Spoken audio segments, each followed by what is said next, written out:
നമുക്ക് ഈ ക്രിസ്മസ് ആഘോഷിക്കുന്നതിനായിട്ട് ഒരു ഡെസേർട്ട് തയ്യാറാക്കാം. അത് ഫ്രൂട്ട് കസ്റ്റർഡ് ആണ് ഞാൻ ഇന്ന് ഉണ്ടാക്കാൻ പോകുന്നത്. അതിനായിട്ട് കസ്റ്റർഡ് പൗഡർ വേണം, പാല് വേണം, പഞ്ചസാര വേണം. നമുക്ക് ആദ്യമേ കസ്റ്റർഡ് തയ്യാറാക്കാം. അത് തണുത്ത് കഴിഞ്ഞിട്ടാണ് ഫ്രൂട്ട്സ് എല്ലാം കട്ട് ചെയ്ത് അതിലോട്ടിടുന്നത്. കസ്റ്റർഡ് തയ്യാറാക്കുന്നതിനായിട്ട് 2 സ്പൂൺ കസ്റ്റർഡ് പൗഡർ,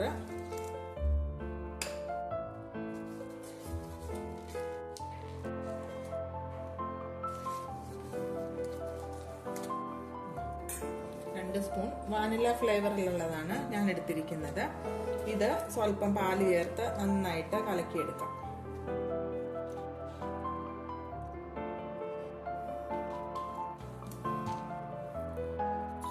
കട്ടയില്ലാതെ നന്നായിട്ട് കലക്കിയെടുക്കുക. ഇനി നമുക്ക് ഒരു പാൻ അടുപ്പത്ത് വെച്ച് പാല് തിളപ്പിക്കുന്നതിനായിട്ട് ഗ്യാസ് ഓൺ ചെയ്യാം. ഇത് നന്നായിട്ട് കട്ടയില്ലാതെ ഇളക്കിയെടുക്കുക. ഇനി നമുക്കൊരു ഗ്യാസ് ഓൺ ചെയ്ത് ഒരു പാൻ അടുപ്പത്ത് വെച്ച് പാല് തിളയ്ക്കാനായിട്ട് വെക്കാം. ഈ പാനിലോട്ട് നമുക്ക് പാൽ ഒഴിച്ചു കൊടുക്കാം.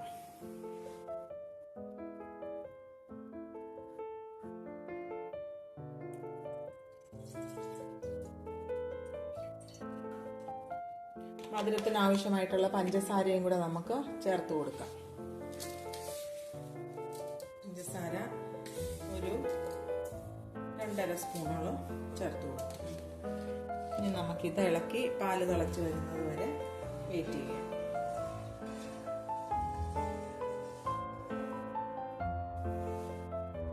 പാല് നന്നായിട്ട് തിളച്ച് വന്നിട്ടുണ്ട്. ഈ പാലിലേക്ക് കട്ടയില്ലാതെ നമ്മൾ കലക്കി വെച്ചിരിക്കുന്ന ഈ കസ്റ്റേർഡ് കുറേശ്ശെയായിട്ട് ഒഴിച്ചു കൊടുക്കാം. തീരെ ലോ ഫ്ലെയിമിലാണ് വെച്ചിരിക്കുന്നത്. ഇനി ഇത് നന്നായിട്ട് ഇളക്കി കൊടുക്കണം, ഇല്ലെങ്കിൽ കട്ട കിട്ടും. ലോ ഫ്ലെയിമിലിട്ട് പതുക്കെ കുറുക്കിയെടുക്കാം. നമുക്ക്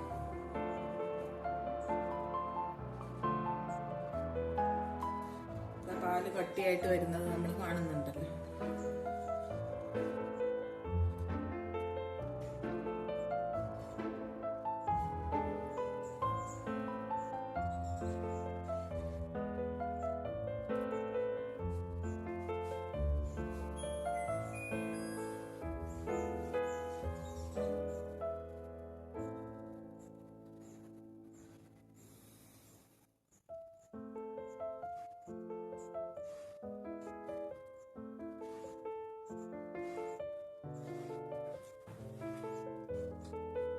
ഇത് നന്നായിട്ട് തിളച്ച് വരുന്നത് വരെ നമുക്കൊന്ന് ഇളക്കി കൊടുക്കാം. നന്നായിട്ട് തിളച്ച് വന്നിട്ടുണ്ട് കസ്റ്റർഡ്. നമുക്കിനി ഗ്യാസ് ഓഫ് ചെയ്യാം. ഇത് തണുത്ത് വരുന്നത് വരെ വെയിറ്റ് ചെയ്യാം. നമ്മള് തയ്യാറാക്കി വെച്ചിരിക്കുന്ന കസ്റ്റർഡിന്റെ ചൂടൊക്കെ ആറി ഇതിനെ നമുക്ക് വേറൊരു പാത്രത്തിലോട്ട് ഒഴിച്ചു വെക്കാം. ഈ ഒരു പാത്രത്തിലോട്ട് നമുക്ക് കസ്റ്റർഡ് മാറ്റാം.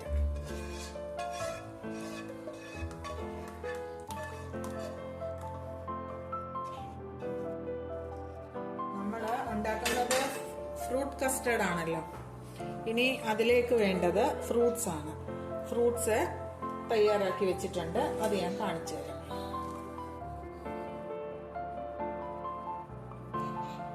ഇതിനായിട്ട് ഞാൻ എടുത്തിരിക്കുന്നത് മാതള നാരങ്ങ, കുറച്ച് തണ്ണിമത്തൻ, ഒരു ഏത്തപ്പഴം ചെറിയ കഷ്ണങ്ങളായിട്ട് അരിഞ്ഞത്, പപ്പായ, റെഡ് ലേഡി പപ്പായ ആണ്, പച്ചമുന്തിരിങ്ങ, പച്ച കളറുള്ള മുന്തിരിങ്ങ, ആപ്പിള് ചെറിയ കഷ്ണങ്ങളായിട്ട് അരിഞ്ഞത്, ഉണങ്ങിയ വെള്ളമുന്തിരിങ്ങായും കറുത്ത മുന്തിരിങ്ങായും കുരുവില്ലാത്തതാണ്. അത് വെള്ളത്തിലിട്ട് കുതിർത്ത് വെച്ചിട്ടുണ്ട്. പിന്നീട് ഒരു ഓറഞ്ചിന്റെ ജ്യൂസ്, ഒരു മുറി നാരങ്ങയുടെ നീര്, തേന്, ഒരു 2 സ്പൂണോളം തേൻ ഒഴിക്കണം. തേനില്ലാത്തവര് പഞ്ചസാര ഇട്ടാൽ മതി. തേനിടണമെന്ന് നിർബന്ധമൊന്നുമില്ല. എൻ്റെ ഈ തേനുള്ളത് കൊണ്ട് ഞാൻ തേനിടുന്നു. ഇനി ഇതെല്ലാം കൂടെ നമുക്കൊരു പാത്രത്തിലോട്ട് ഇട്ട് കൊടുക്കാം. ഈ കട്ട് ചെയ്ത ഫ്രൂട്ട്സ് എല്ലാം കൂടി നമുക്ക് ഒരു പാത്രത്തിലോട്ട് ഇട്ട് കൊടുക്കാം.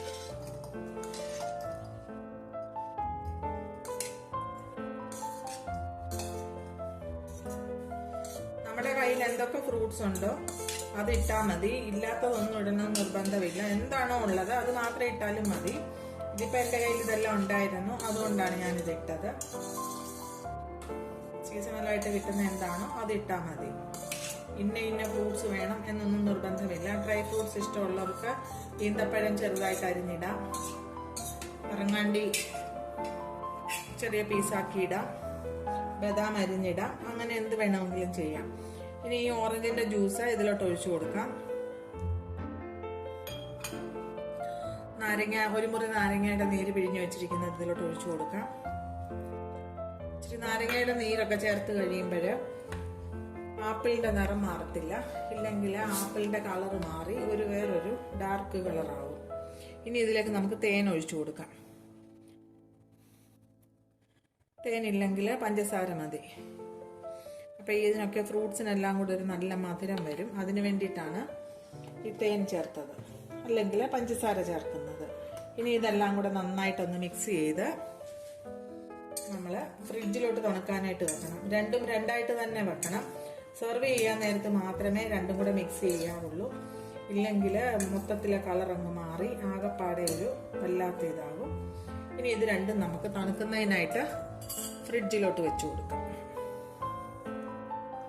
കസ്റ്റേർഡും ഫ്രൂട്ട്സും നമുക്ക് വേറെ വേറെ ഫ്രിഡ്ജിലോട്ട് തണുക്കുന്നതിനായിട്ട് വെച്ചു കൊടുക്കാം. നമ്മുടെ ഫ്രൂട്ടും കസ്റ്റേർഡും ഫ്രിഡ്ജിൽ വെച്ച് നന്നായിട്ട് തണുത്തു.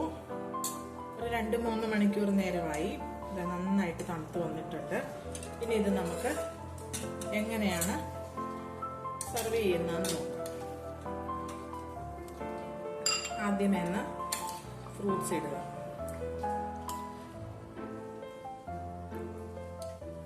തേനും ഓറഞ്ചിൻ ജ്യൂസും എല്ലാം അടിയിലുണ്ട്, അതേലെ കുറേശ്ശെ വീതം ഒഴിക്കുക. ഇതിന്റെ മുകളിലോട്ട്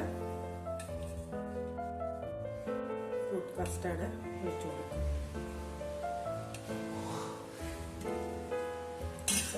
ഇതൊന്ന് പതുക്കെ ഇളക്കി കൊടുക്കുക.